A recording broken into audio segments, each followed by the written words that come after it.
Assalamualaikum.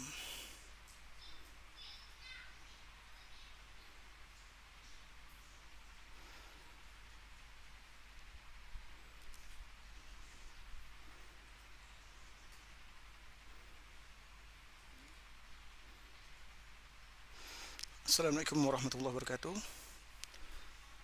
Terima kasih sekali lagi kepada semua sahabat pengikut historism yang telah mengikuti siaran saya semalam dan juga siaran pada hari ini.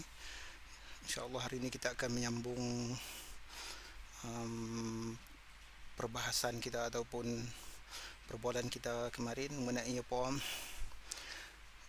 Kemarin kita berhenti sampai Tunku Mat Saad dan para pejuang Kedah serta seluruh Angkatan Melayu berjaya sampai ke kembali menawan kota Kedah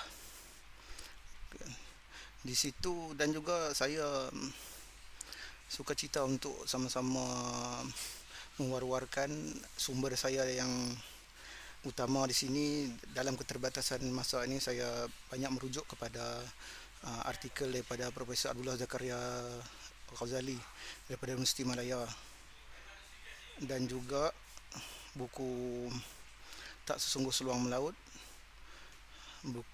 tulisan Allahyarham Datuk Ismail Saleh. Kemudian buku The Blockade of Kedah tulisan Sharad Osborn yang diterbitkan di London pada tahun 1860, dan juga catatan Luang Udom Sombat, seorang menteri di Istana Thailand lebih kurang pada Istana Bangkok lebih kurang pada tahun 18 lebih gitulah, dan diterjemahkan ke dalam bahasa Inggeris oleh Cyril Skinner. Jadi empat dokumen tersebut adalah catatan rujukan utama saya dalam sesi live kita pada hari ini. Dan juga baik, kita sambung. Tunku Mat Saad dan para pejuang Kedah dan seluruh Angkatan Melayu, kemarin kita berhenti sampai mereka menang. Ada juga sahabat-sahabat yang bertanya kepada saya mengenai persenjataan pada ketika itu. Jadi pada ketika itu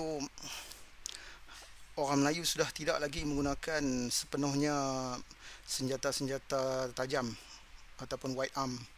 Kita juga menggunakan senjata api seperti matchlock yang dibeli daripada pedagang-pedagang Eropah di Pulau Pinang, dan ada catatan Inggeris dalam beberapa dokumen dan surat khabar seperti Penang Gazette, Singapore Free Press, menceritakan mengenai orang-orang Eropah di sana bersimpati dan ada menghulurkan bantuan kepada Sultan Kedah dan juga Angkatan Tunku Mat Saad dalam peperangan ini. Jadi pada ketika itu kita telah menggunakan senjata api, dan saya telah merujuk pada sahabat mengkaji saya, saudara Muhammad Herman Roslan. Beliau mengatakan kita pada waktu itu menggunakan majoritinya matchlock, iaitu nak tembak kena bakar sumbu dulu. Jadi agak satu teknologi yang agak terkebelakang pada waktu itu. Sebenarnya teknologi itu dah teknologi tahun 1700 lebih kurung ke 18 yang digunakan di Eropah. Jadi kita menggunakan senjata api jenis itulah.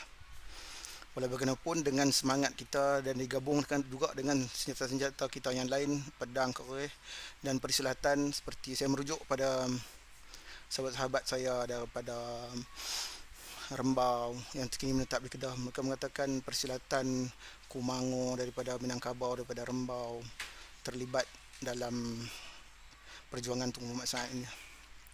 Baik. Jadi daripada poin tersebut, Raja di Bangkok memang cukup dia cukup marah dan cukup malu serabut mengenai kemenangan Angkatan Kedah berjaya menawan kembali Kedah, Hat Yai, Senggora, Kota Baru Reman, dan juga hingga ke Kuala Bekah di Patani. Saya ingin menjemput sahabat di Patani supaya menunjukkan lokasi tepat Kuala Bekah. Adakah Kuala Bekah itu ialah Kuala Sungai Patani lah ni? Mohon juga sahabat kalau mana ada maklumat tersebut. Baik. Baik, sahabat saya Gemala Ishak ada mengatakan panah beracun. Baik, kita ambil ini, mungkin kita akan rujuk dan mungkin kita boleh bincang kemudian. Terima kasih. Dan saya terlupa tadi saya kata buku Datuk Ismail Saleh Allahyarham, iaitu Adinda ataupun Kekanda Dr. Siti Hawa Saleh yang membuat banyak terjemahan ke dalam bahasa Melayu, membuat penulisan semula daripada Jawi kepada Rumi seperti Merung Mahawangsa. Itu hasil kerja Dr. Siti Hawa Saleh, dan abang atau adiknya ini Datuk Ismail Saleh Allahyarham juga, yang menulis dengan detail. Kalau ada pihak-pihak yang boleh menerbitkan semula, sangat cantik. Saya meminjam dan membuat salinan buku tersebut daripada sahabat saya Saiful Anwar Saleh, anak kepada penyajak terkenal Kedah suatu waktu dulu, iaitu Jihati Abadi. Jadi saya ke rumah abang pun di Kelang untuk mendapatkan buku tersebut, dan sangat menarik, sangat sayu membacanya. Baik, kita sambung tadi. Ketika kemenangan tersebut,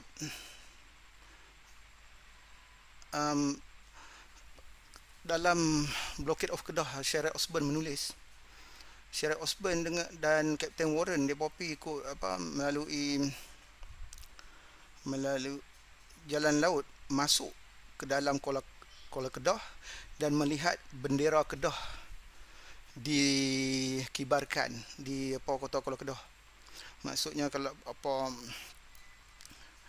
dan di situ ada Tunku Muhammad Sa'ad dan juga Tunku Abdullah, kata kemarin anak anda kepada Sultan Ahmad Tajuddin Halim Shah, yang pada ketika itu berada dalam buangan di Melaka. Jadi Captain Warren, iaitu kapten berkapal Hyacinth yang terkenal lah, kalau dalam perang Kedah Siam ni yang terkenal kapal Hyacinth, Crocodile, Zephyr, Emerald, banyak lagi lah. Baik, ni kapten bagi kapal Hyacinth ni adalah Captain Warren. Dan sewaktu itu Sheriff Osborn masih lagi merupakan seorang pegawai di atas kapal tersebut lah. Jadi sampai di situ Captain Warren menyampaikan pesan dan juga pengisytiharan daripada residen di Pulau Pinang dan juga daripada Gubernur Negeri Selat di Singapura, menyeru pada semua angkatan Melayu menyerah diri dan tidak melawan Siam, kerana Siam sudah menjadi sekutu kepada British pada ketika itu, hasil daripada perjanjian 1826, perjanjian Beni kita panggil, buat di Bangkok. Baik, Kapten Beni dihantar, saya sebut kemarin tu, kata semua raja Siam sebut kap semua. Baik, jadi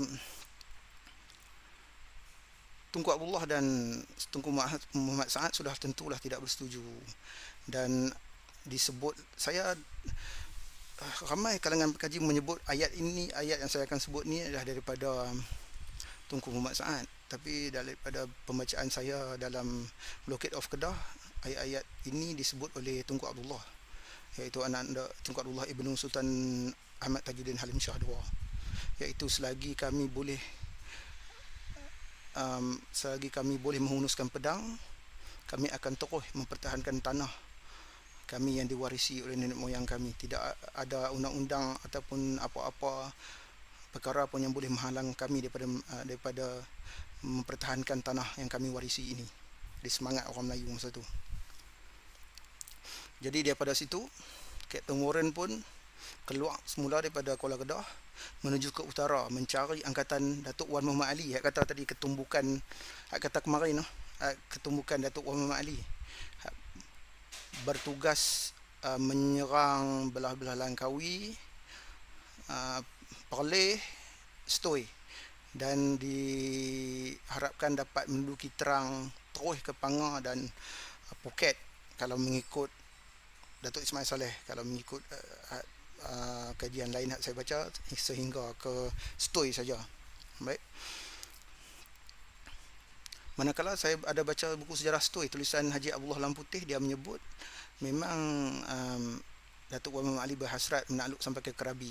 Jadi beberapa beberapa sumber kita dapat daripada sejarah Stoi, daripada hasil tulisan Haji Abdullah Lam Putih yang pernah menjadi Menteri Kesihatan negara Thai, antara orang Melayu yang naik ke jawatan yang sangat tinggi dalam kerajaan Thai, selain daripada baru-baru orang panggil Abeno daripada Kota Baru Reman yang pernah menjawat jawatan timbalan Perdana Menteri Thailand dulu. Baik, jadi Haji Abdullah Lam Putih menyebut sampai ke terang. Baik, jadi perjalanan kapal Hyacinth dan dengan dikemudi oleh Captain Warren dan juga dibantu oleh Sherlock Osborne mencari rata, tak jumpa. Setiap sungai mereka masuk, mana boleh rapat, kapal boleh rapat masuk, mereka masuk mencari kedudukan orang Melayu di bawah yang diketuai oleh Datuk Wan Muhammad Ali, tapi tidak berjumpa. Akhirnya sampai di Sungai Terang.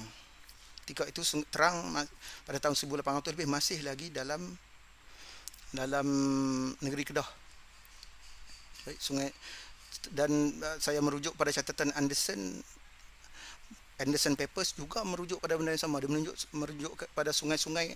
Ada satu jadual sungai-sungai yang masuk yang termasuk dalam negeri Kedah. Permulaan sungai yang masuk dalam negeri Kedah pada tahun 1800 lebih ialah Sungai Terang, kemudian Sungai Palian lah ni, kemudian terus turun kepada sungai dalam negeri Stoi lah, segala Sungai Langu, Sungai Bara, Sungai Merpah, macam-macam semua masuk ke dalam negeri Kedah pada tahun 1800. Jadi jumpa di Sungai Terang, dan kapal tak boleh masuk rapat sebab sungai Kuala dia tu, satu dia cangkat, kalau bahasa standard ni cetik. Kuala dia cangkat, lepas tu kita tak boleh masuk. Jadi Captain Warren dan Osborne terpaksa turun naik satu perahu kecil, masuk ke dalam tu. Nampak satu kedudukan ada lebih kurang 40 ke 50 perahu. Perahu ni bukan kata perahu kecil kita dayung seorang dua. Ni dia macam satu perahu perang. Ada 40 atau 50, dan setiap satunya dilengkapi dengan beberapa swivel gun. Kita panggil rentaka, ataupun orang putih panggil juga culverin. Dia ada macam satu paksi. Macam kita baru ni, saya ada sahabat saya daripada UM, Profesor Madia Fakrul Anwar, ada menunjuk dia pakar fotografi lah, ada mengambil gambar di Mahang. Masih ada keturunan sahabat, ada bau bacang sikit dengan saya lah. Dia Mat Sopi Husin, dia ada menyimpan meriam ekor, orang Kedah lu panggil meriam ekor lutung, orang sana panggil. Sebab dia bentuk belakang saya nak letak gambar pun tak ada.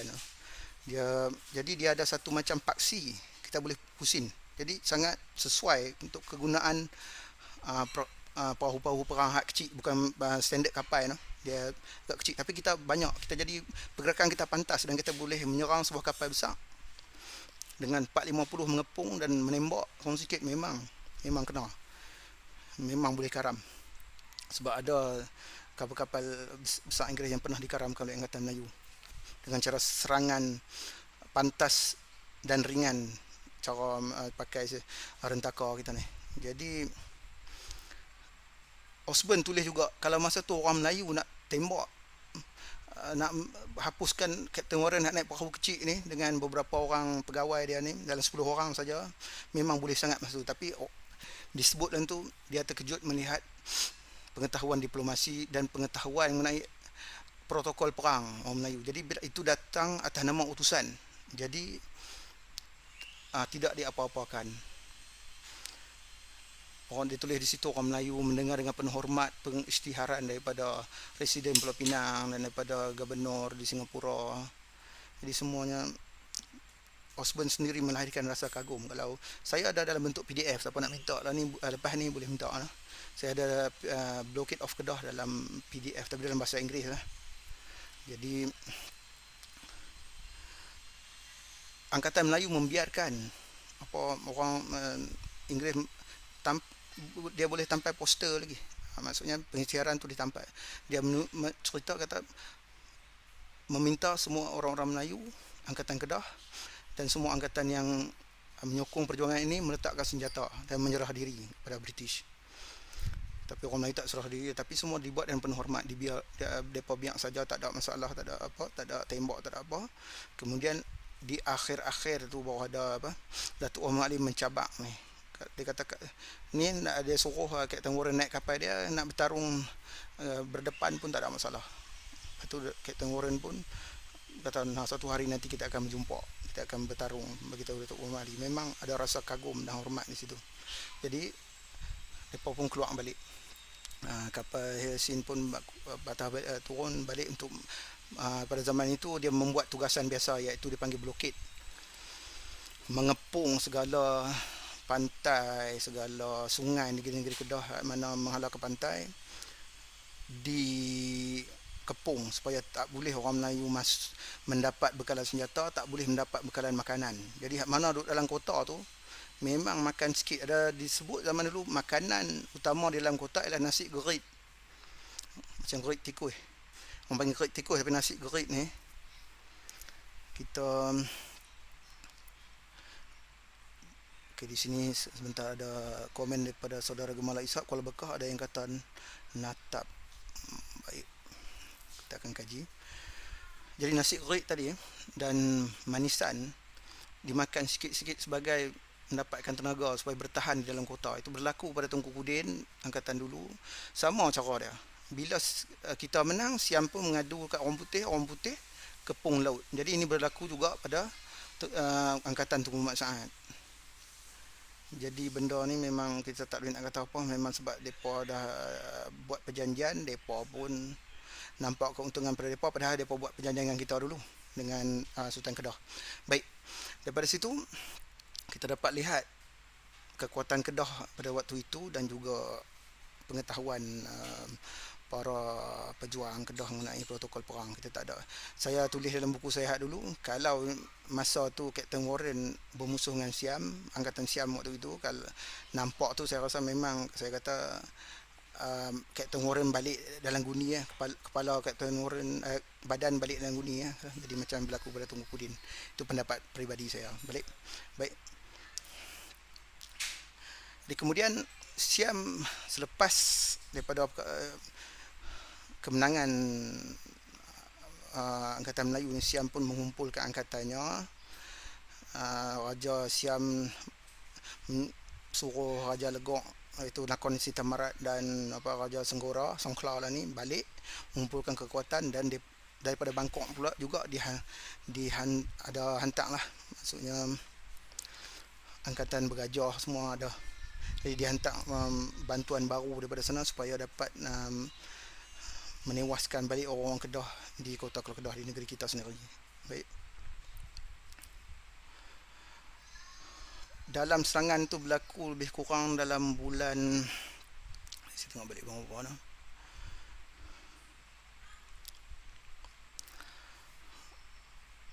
Angkatan Siam pada waktu tak ramai sangat, dalam 2000 orang Siam, tapi disebabkan kita ada serangan kita daripada Kedah tu, kita ada berhenti di Hak Jai, dan kita kemudian hanya angkatan Tunku Muhammad Taib, iaitu Adinda Tunku Muhammad Saad, yang terus beberapa ribu orang ke Senggora dan menawan Senggora. Masa tu tembok Senggora, kalau kita pergi Senggora kita boleh tanya arah di mana tembok Senggora, tak jauh daripada muzium dah ni, iaitu rumah Gubernur Senggora dulu. Baik. Jadi serangan angkatan Siam yang terdiri daripada 2000 Siam dan 500 orang Cina tidak dapat ditahan oleh Tunku Muhammad Taib, dapat bertahan selama beberapa hari saja, kemudian terpaksa berundang lah. Dalam pertempuran ini dikatakan angkatan Kedah kehilangan 150 nyawa dalam serangan ini. Jadi Siam terus menekan, turun ke bawah ke Hak Jai, dan di sana ialah angkatan Tunku Muhammad Saad. Dan dalam tu juga ada angkatan Syekh Abdul Samad dan angkatan Datuk Muhammad Ali sebahagiannya, dan Datuk Muhammad Ali juga ada di mana tadi, di belah terang itu. Jadi angkatan ini tidak dapat bertahan kerana Siam tambah angkatan, dan pada waktu itu juga disebut oleh sahabat saya, Saudara Herman, Siam ni masa tu dia senjata dia agak advance pada kita. Satu, bilangan dia peramai pada waktu itu di darat ni. Kita kekuatan kita lebih pada laut. Kita kalau perang di laut, insya-Allah memang kita, sebab itu zaman Sultan Mahmud Jiwa pun kita banyak conquer dengan di bawah tengku Anjan Johan pun banyak conquer. Kita banyak belah-belah laut. Jadi segala sampai Terang, Krabi, Takwapa, Phuket apa semua tu di bawah kita dulu. Jadi kita lebih di laut. Di situ Saudara Herman menyebut Angkatan Siam telah menggunakan flintlock, iaitu senjata yang maju hampir lebih kurang 2 tapak daripada matchlock dipakai oleh Angkatan Melayu pada waktu itu. Itu salah satu faktor lah, berbagai faktor lain. Jadi 20 hari, tapi walaupun kita ni kita bertahan 20 hari di Hak Jai. Akhirnya Tunku Muhammad Saad berjaya berunduk, tetapi dalam serangan ini syahidlah ulama yang terkenal yang sangat banyak, dan bawa bukan seorang saja ulama yang masuk, ramai dalam peperangan ini menyertai. Tapi salah satu yang disebut dan paling terkenal adalah Syekh Abdul Samad Al-Palembani, Syekh Abdul Samad Palembang, daripada Palembang, dan syahid dan dikebumikan di Bantrap. Saya dah berapa puluh kali lalu di Songkla, tak belum berkesempatan ke kampung ni, iaitu Bantrap, Kampung Terap. Bantrap di Cenak. Kalau tengok hampa tengok signboard tu, dia tulis Cana lah ni, Cenak lah. Jadi di situ kalau kita tanya orang situ insya-Allah tahu. Baru ni sahabat saya Gemala Ishak dan Pangeran Muda Al-Furqan, depa jumpa ada orang jaga di situ dan cerita sikit sebanyak mengenai sejarah di situ. Alhamdulillah, maksud sejarah ni tak adalah mati begitu saja. Masih ada orang di setempat yang menyimpan cerita-cerita lama, diperturunkan generasi demi generasi. Alhamdulillah. Baik. Setelah berlaku kekalahan di Hak Jai, Angkatan Tunku Muhammad Saad berunduk ke Alok Ganu. Kata kemarin itu dekat dengan Bukit Pinang. Tunku Muhammad Saad berunduk beberapa hari di situ. Kemudian Siam masih rapat dan juga terpaksa berunduk lagi. Maksudnya Alok Ganu pun jatuh juga ke tangan Angkatan Siam. Jadi pada waktu itu Tunku Muhammad Saad terpaksa berunduk ke Kuala Kedah, di mana di situ dia ada disebut Tunku Abdullah mengawal di situ, dan Angkatan Tunku Muhammad Akib daripada Setui yang mengawal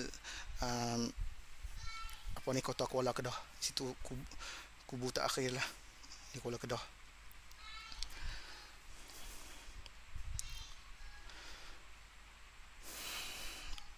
Dan disertai juga oleh Tunku Muhammad Jiwa.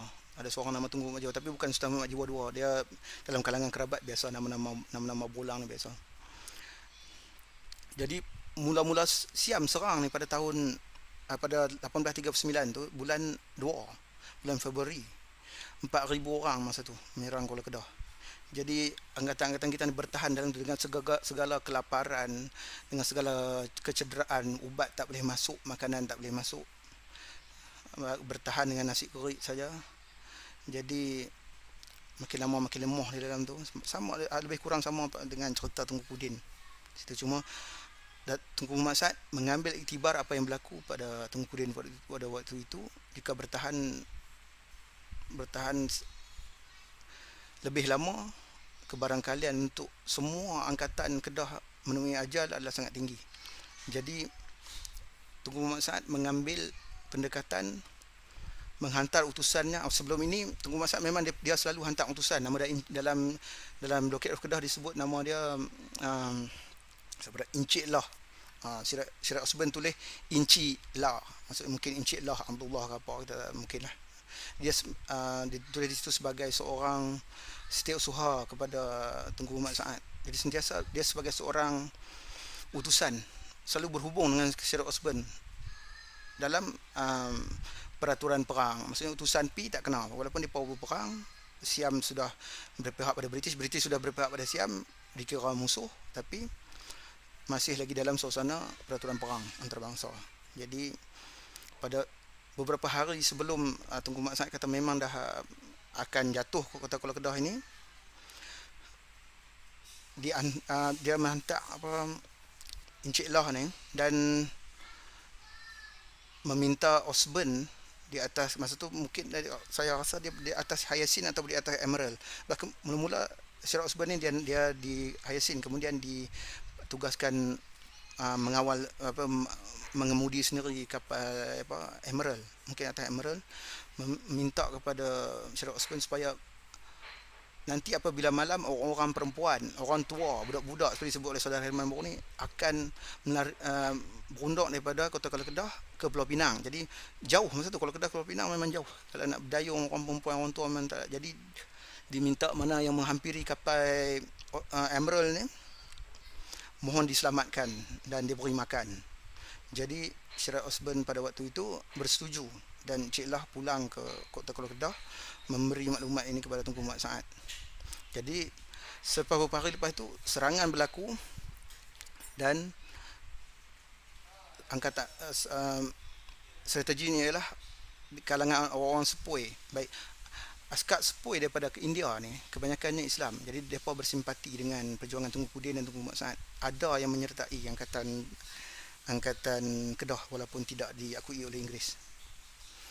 Jadi depa ni dengan senjata depa agak advance masa mungkin depa dah pakai flintlock, sebab saya tengok pada zaman 1800 lebih askar Syarikat Hindia Timur Inggeris depa pakai flintlock.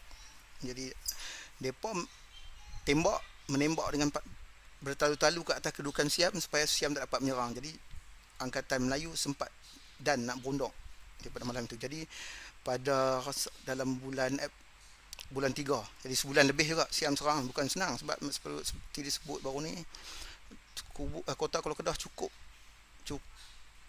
kebal. Nak tembak-tembak tak boleh, mereka terpaksa panjat.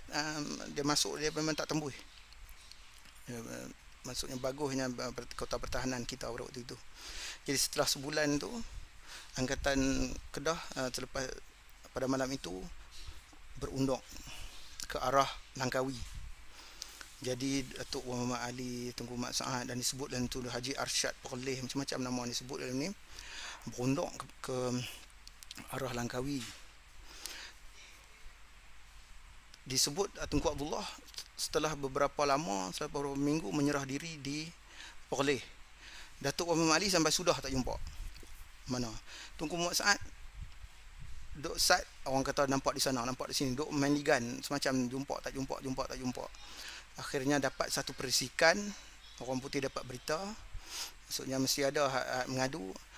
Tunku Muhammad Saad dan 3 beradik ni dan ahli keluarga mereka ada di Bagan Tiang dalam daerah Kerian dah ni dan Negeri Perak. Jadi ada di situ pun, maka Captain Stewart, saya rasa Captain Stewart kapal apa tak berapa ingat, mungkin kapal Diamond saya rasa, dihantar oleh Residen Inggeris supaya menangkap Tunku Muhammad Saad di situ. Tapi di situ kedudukan Tunku Muhammad Saad agak kuat. Jadi Captain Stewart tidak mengambil pendekatan terus menembak. Jadi dia membuat akal lah kata, maksudnya dia memperdaya Tunku Muhammad Saad, mengatakan British akan membawa Tunku Muhammad Saad ke sana dan memberi perlindungan macam seperti yang dibuat kepada Sultan Ahmad Tajuddin Halim Shah II. Maksudnya bila dia kata tak apa, bila dah masuk ke dalam kedudukan British, Tunku Muhammad Saad dan keluarganya akan dilindungi seperti Sultan Ahmad Tajuddin. Jadi Tunku Muhammad Saad pun dan 3 beradik ikut pergi Pulau Pinang pada masa itu. Itu lebih kurang dalam tahun 1840 lah yang dijumpa. Maksudnya daripada bulan 4 Angkatan Kedah berundok daripada Kota Kuala Kedah sehingga pada dah nak masuk, dan mungkin dah masuk tahun 1840, lama baru nak boleh jumpa. Jadi bila masuk dalam Pulau Pinang, ditangkap dan dipasung. Habis dipasung, diletakkan dalam penjara biasa. Ketua orang putih di situ pun tulis sangat terharu melihat dulu mereka ni Tok Wan mereka lah yang pajakkan Pulau Pinang kepada kita orang Inggeris. Tapi lah kita tengok, kita layan dia. Bukan semua orang Inggeris kalau orang kerajaan dia akan kata okey, ini musuh negara sebab apa semua, sebab perang kita jadi lanun apa semua. Tapi orang biasa, peniaga Eropah, Inggeris apa semua di Pulau Pinang, apa bersimpati. Dan banyak ditulis dalam catatan termasuk dalam case determined cases, mana yang saya dapat perkataan Tunku Muhammad Saad yang terkenal lah, yang mempertikaikan mengenai undang-undang Inggeris. Jadi setelah ditahan beberapa bulan, 3 bulan atau 6 bulan dalam lokap dan dipasung dengan besi, barulah dibicarakan. Peguam Tunku Muhammad Saad, 3 beradik pada waktu itu ialah JP Logan, seorang peguam yang hebat lah. Dan dalam pada waktu setelah berlaku berhari-hari perbicaraan, didapati Tunku Muhammad Saad, Tunku Muhammad Taib dan Tunku Senawi, 3 beradik. Jadi Sanawi atau Senawi kurang maksudnya kedua lah, Sanawi bahasa Arab. Dapat tidak bersalah, dan hakim memutuskan ini boleh bukan jadi lanun.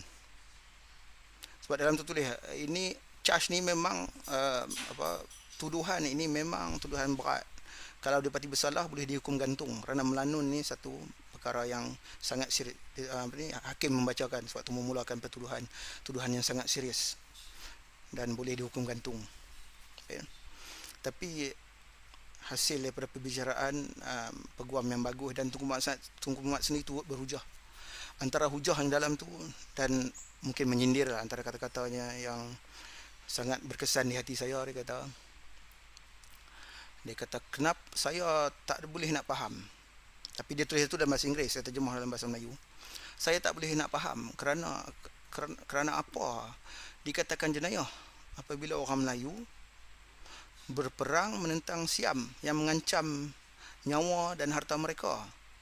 Tapi tak jenayah pula bila orang putih hantar kapal-kapal perang membunuh orang Kedah yang tak pernah memerangi mereka sebelum ini.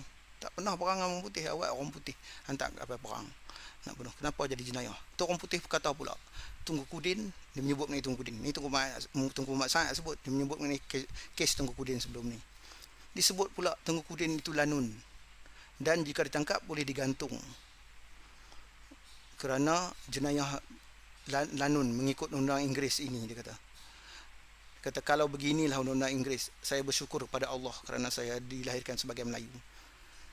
Dia bagi maksudnya perli lah undang-undang apa ni kan, maksudnya tak ikut undang termasuk, sebab dia faham Tunku Muhammad Saad ni dia walaupun dia zaman dulu banyak para kerabat Melayu dihantar mengaji di Mekah. Jadi bukan setakat mengaji agama, dia mengaji juga mengenai undang-undang. Jadi benda tu benda biasa lah. Bukan kata duduk saja duduk dalam istana tak pergi mana. Memang alhamdulillah mereka tahu semua protokol, sebab itu dia dapat tidak bersalah. Jadi walaupun dua adinda Tunku Muhammad Saad, yang hak pelik, dua adinda Tunku Muhammad Saad ni dibebaskan. Tapi Tunku Muhammad Saad,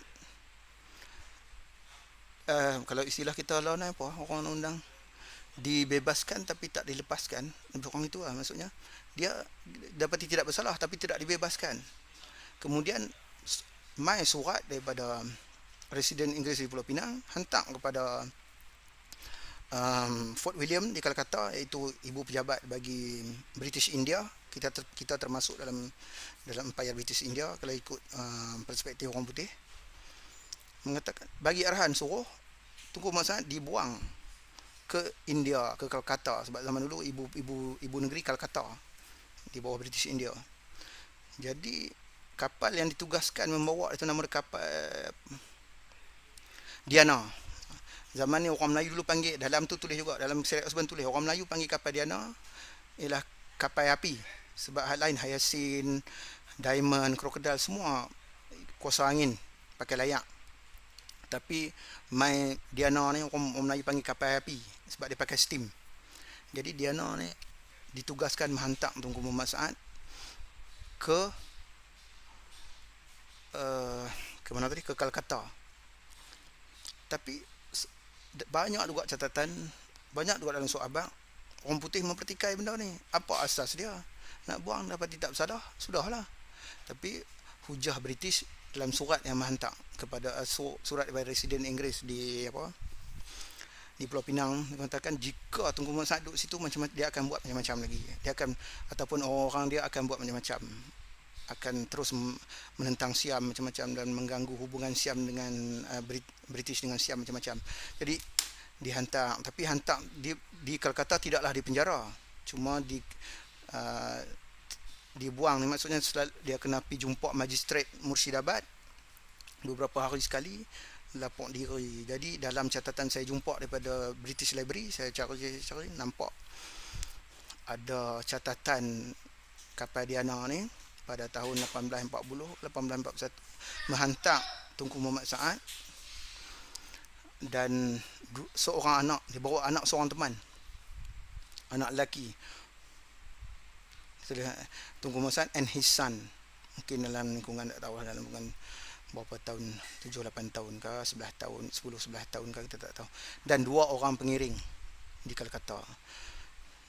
Captain Congleton tu dia, kalau dia dalam mendapat RIT, dia tulis WRIT, dia mendapat arahan daripada mahkamah tu hantar, tak berapa hari dia terus hantar. Jadi semua ni kalau peguam Tunku Muhammad Saad pun komplain, sebab apa dia hantar semua tapi peguam dia tak dan.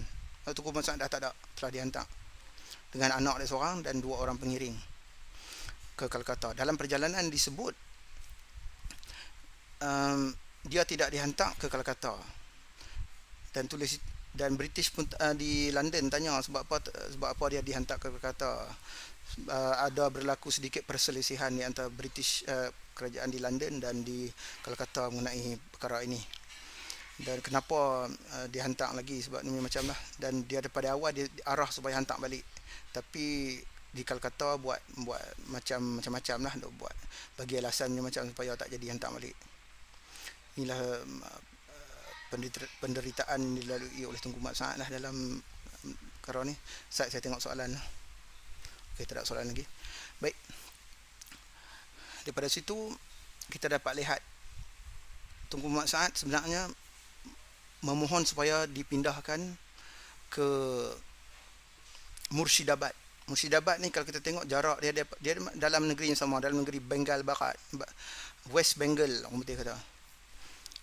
Lah Bengal ni dah pecah dua, satu jadi Bangladesh, satu lagi masih dalam India. Kolkata tu masih Bengal. Mereka bercakap bahasa Bengali hampir sama ataupun sama dengan bahasa di Bangladesh. Jadi Murshidabad ni dia jarak dalam 100 km lebih daripada Kolkata, dan di situ Murshidabad sampailah daerah Murshidabad ni di kawasan majoriti Islam. Pada zaman British India, Murshidabad ini ialah kawasan kawasan utama pengajian Islam di dalam India. Jadi Tunku Muhammad Saad dia kata duduk di Kolkata, duduk buat apa, baik aku pergi duduk di Murshidabad beberapa tahun mengaji agama. Jadi di situ, dan saya ada tengok ada satu masjid besar, masjid utama, masjid, saya lupa nama apa, masjid Katra ke apa lagu, mungkin ada orang boleh betul. Dan di situlah pada pandangan saya mungkin tempat Tunku Muhammad Saad duduk mengaji, tapi saya belum jumpa mana-mana bukti bertulis mengenai perkara ini, tapi saya dapat merasakan sebab kebiasaan kerabat-kerabat sebelum zaman Sultan Abdul Hamid memang pergi mengaji di Mekah, mengaji agama. Baik. Jadi di situ Tunku Muhammad Saad duduklah beberapa tahun dalam buangan. Isteri Tunku Muhammad Saad, okey baik, isteri Tunku Muhammad Saad namanya Tunku Fatimah binti Tunku Sulaiman. Tunku Sulaiman ni adik kepada ayah Tunku Muhammad Saad. Jadi dia menikah sepupu. Ayahanda pada Tunku Muhammad Saad ialah Tunku Daud, walaupun mak lain. Jadi Tunku Sulaiman ni mak petani. Tunku Daud kemarin saya habaq dia anak pada Cik Mas, saya belum dapat maklum. Cik Mas, Tunku Daud anak pada Cik Mas. Baik. Jadi depa ni kahwin sepupu.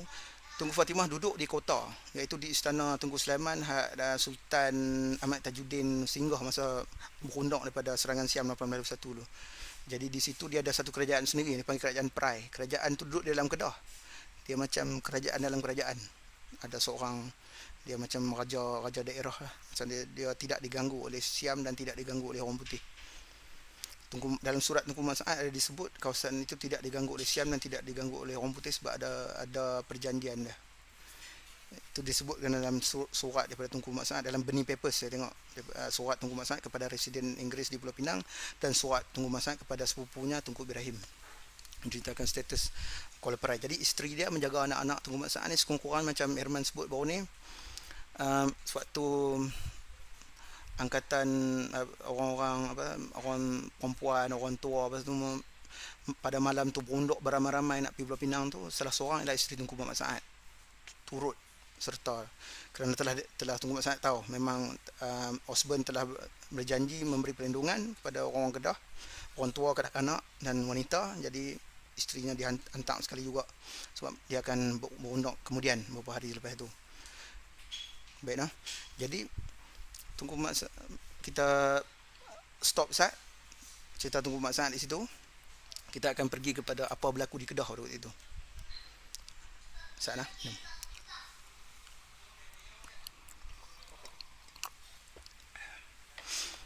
Baik, di Kedah pada ketika itu Sultan tak ada. Dalam salah satu surat Luang Udon Sombat di Istana Raja Siam, dia menyebut setiap hari orang Kedah menyerang kedudukan Siam pada waktu malam. Itu dipanggil musuh bisik. Musuh bermaksud perang, bisik bermaksud sengap-sengap, hantar maklumat sengap-sengap. Serang pun sengap-sengap, macam gerila. Jadi macam perang gerila kita, musuh bisik. Musuh sengap-sengap zaman dulu. Perang sengap-sengap zaman dulu. Siang macam biasa, malam serang. Jadi ada disebut punca serangan ni daripada persetiaan di antara Tunku Anom. Tunku Anom ni ialah sepupu kepada Sultan Ahmad Tajuddin, anak kepada Tunku Abdul Rahman, Tunku Anom. Jadi ada pihak mengatakan Tunku Anom ini talam dua muka. Ada mengatakan Tunku Anom ini hero, pejuang. Dalam Al-Tariqah Silam mengatakan pejuang. Saya mengambil pendekatan di tengah-tengah.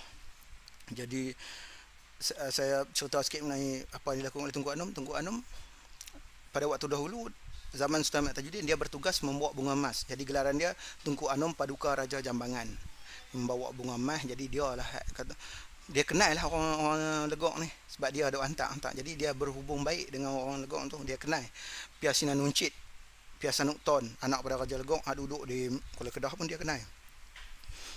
Jadi dia dan Tengku Serajawang, iaitu Tunku Bisnu, memang baik dengan mereka. Jadi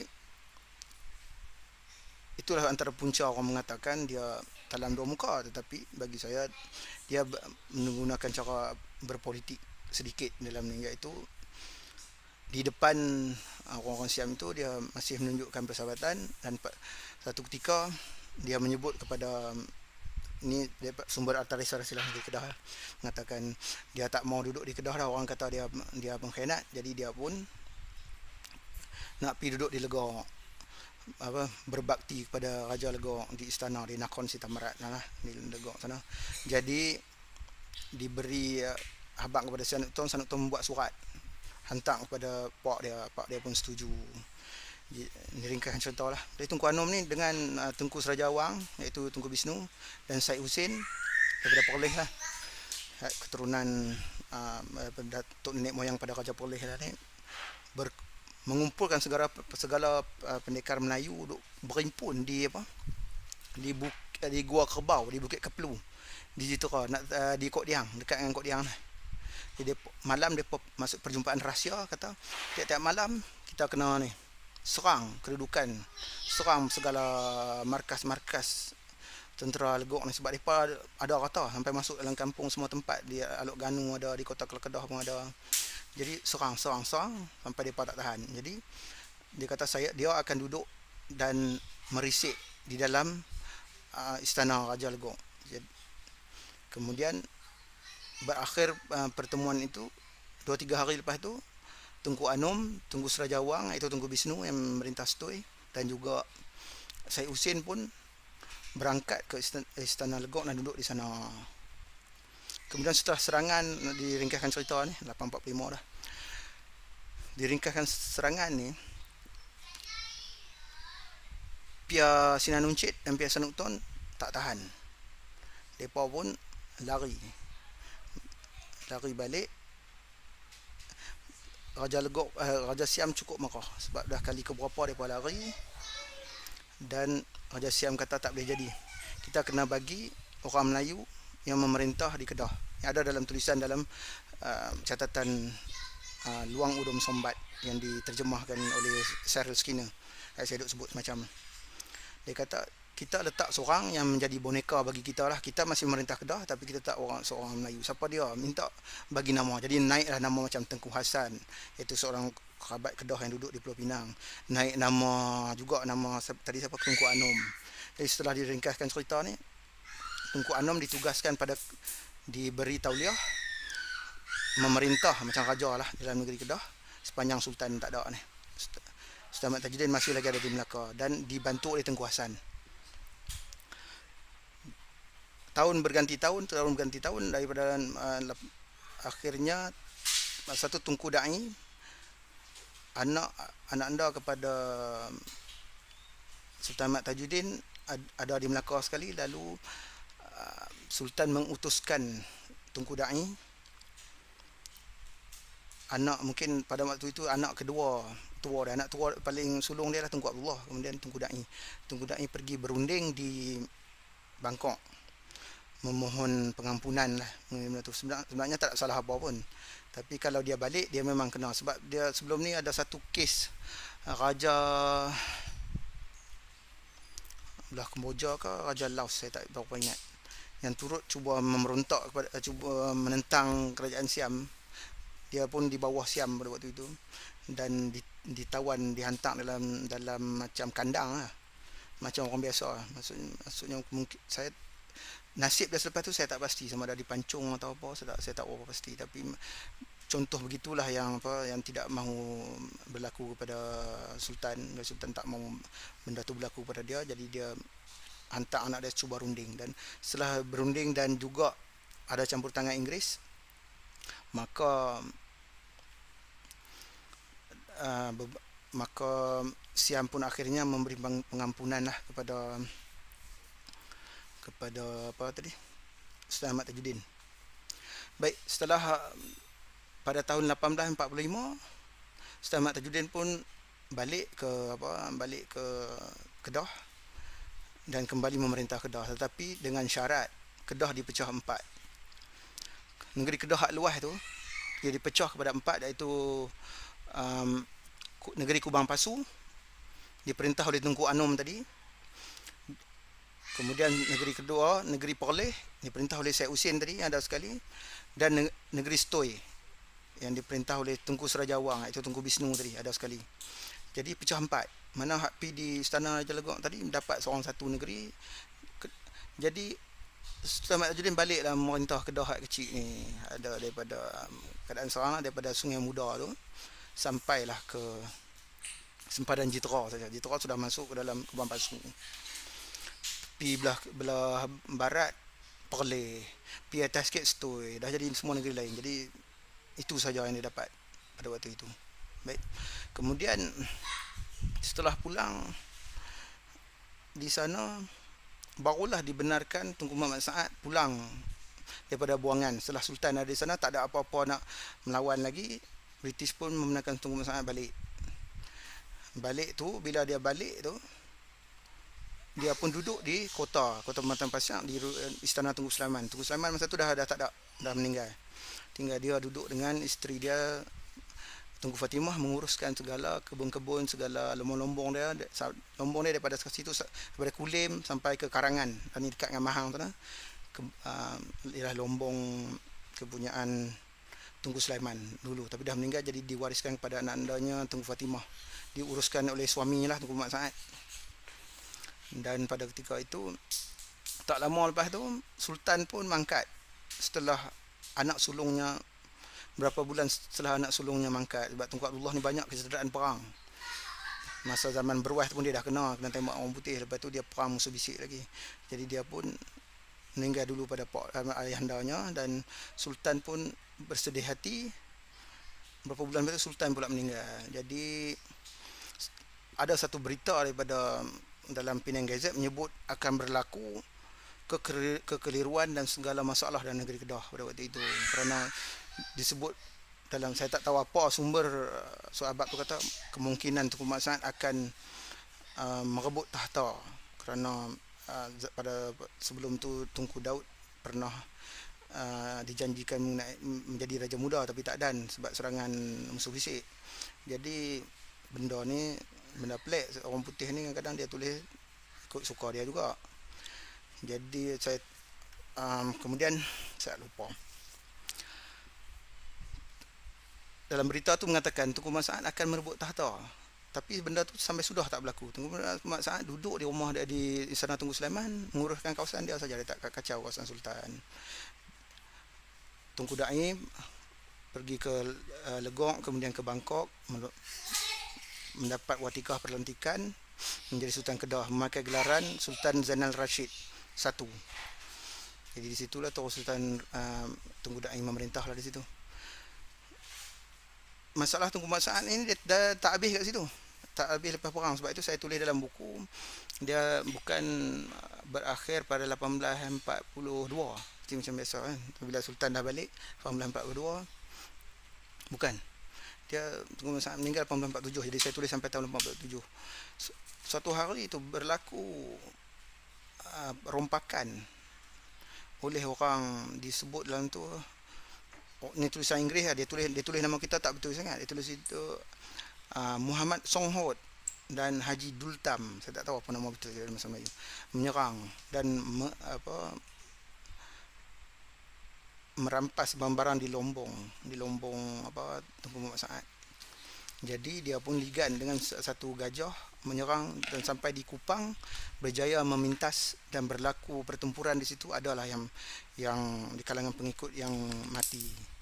Jadi Muhammad Songhot dan Haji Dultam ni disebut lari ke dalam hutan, lalu membuat aduan kepada Sultan. Jadi benda ni menjadi satu salah faham kepada Sultan. Sultan mengatakan dalam aduan tu mengatakan orang Tunku Mat Saad dan orang-orangnya membuat kacau dalam kawasan Sultan. Kawasan Perai itu ialah kawasan Tunku Mat Saad, tapi dan Karangan pada waktu itu masuk dalam di bawah kekuasaan kerajaan Perai, walaupun lah di Kedah kan, tapi pada zaman itu. Jadi perkara ini menimbulkan marah kepada Tunku Ibrahim. Pada masa Tunku Ibrahim, sepupu Tunku Mat Saad, bertugas menjaga kawasan Sultan. Sultan ketika itu masih lagi di Legok, membawa surat lantikan balik ke Kedah untuk ditabalkan. Jadi Sultan pun bersegera menghantar orang menyuruh Tunku Ibrahim menyerang. Jadi Sultan menghantar surat kepada British dalam Burning Papers mengatakan Tunku Mat Saad telah buat kacau dan menyuruh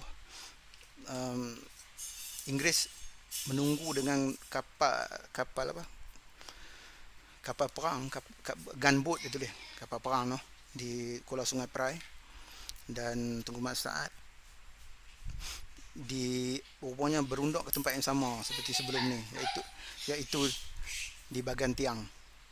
Bagan Tiang ni tempat tadi lah. Kalau kita jangan duk Bagan Tiang. Kita biasa dengar di Tanjung Piandang ada mi berasap apa semua kan di situ. Jadi Bagan Tiang ni banyak sejarah dia kalau kita pergi. Jadi itu tempat persembunyian 2 kali Tunku Mat Saad bersembunyi di situ. Mungkin ada kaum kerabat dia apa semua di situ.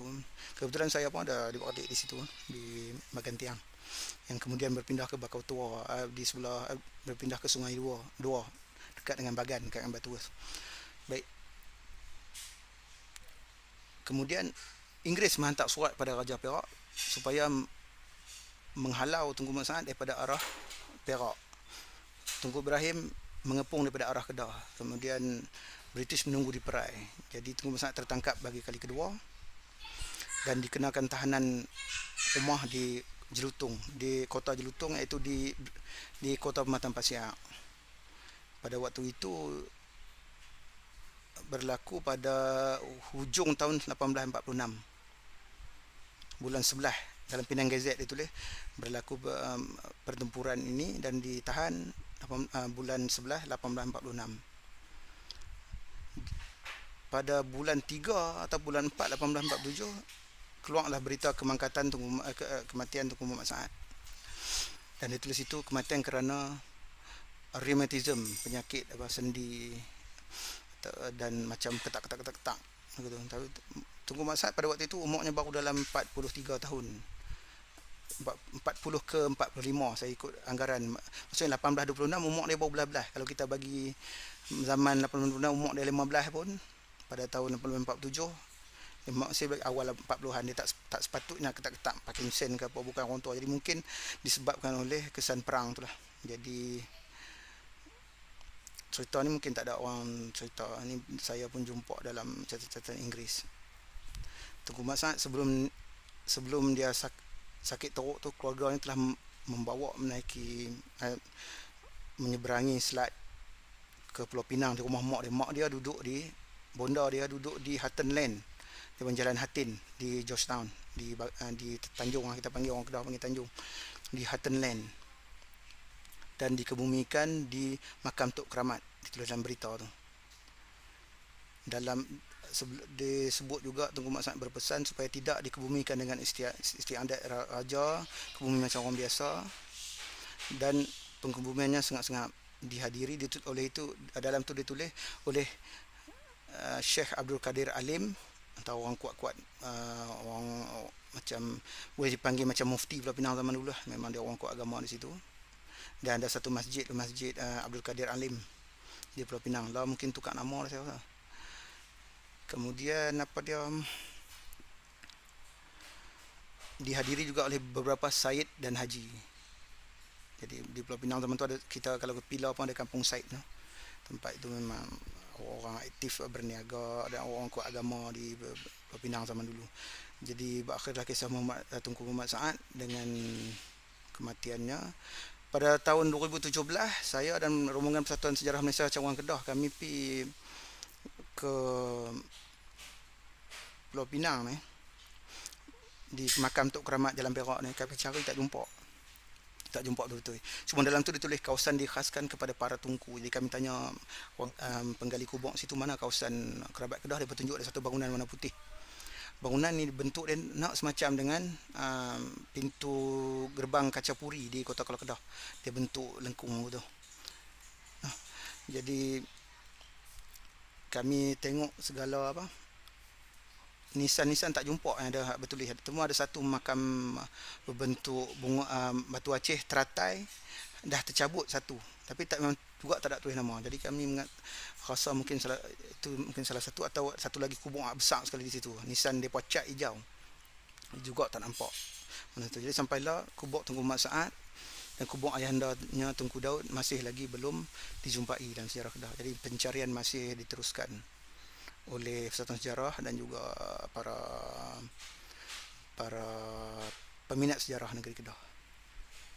Jadi sekian dulu. Jadi sebelum saya mengundurkan diri, saya mewawarkan juga lah, kalau saya ada menulis satu syair, saya panggil syair Musuh Bisik, tapi baru dalam tulisan Jawi. Saya sengaja tak buat dalam tulisan Rumi lagi. Proses transliterasi daripada Jawi ke Rumi masih berjalan.